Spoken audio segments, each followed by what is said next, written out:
10 seconds, 5 seconds, start.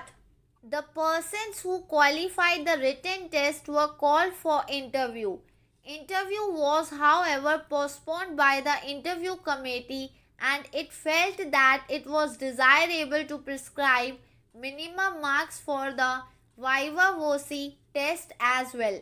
The matter was placed before the full court and full court resolved to fix minimum qualifying marks in viva voce, which were 55% for journal category, 50% for SC or ST candidates.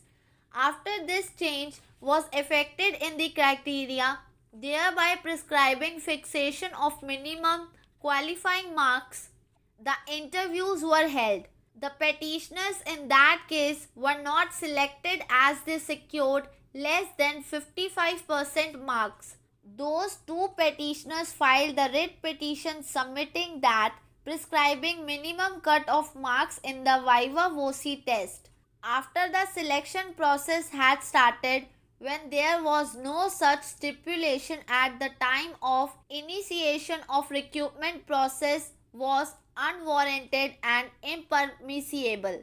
The court, taking notice of its earlier judgments in Leeladhar versus State of Rajasthan, held that when the previous procedure prescribing minimum marks was not permissible at all after the written test was conducted. The ratio of the case is summed up in paragraph 15 of the judgment, as there is no manner of doubt that the authority making rules regulating the selection can prescribe by rules the minimum marks both for written examination and viva voce, but if minimum marks are not prescribed for viva voce before the commencement of selection process, the authority concerned cannot either during the selection process or after the selection process add an additional requirement qualification that the candidate should also secure minimum marks in the interview.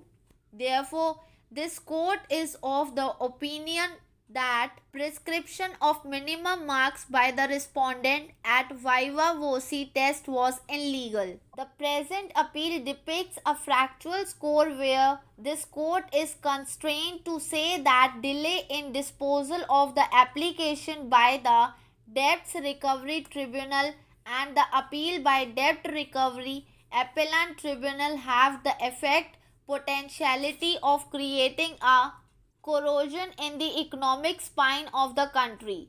It exposits a factual expose which is not only perplexing but usher in a sense of puzzlement which in the ultimate eventuate compels one to ask how long can the financial institution would suffer such attitude? How far the public interest be put to hazard because of small and sometimes contrived individual interest? To what extent the defaulters be given protection in the name of balancing the stringent powers vested on the banks and the statutory safeguards prescribed in favor of loan lease?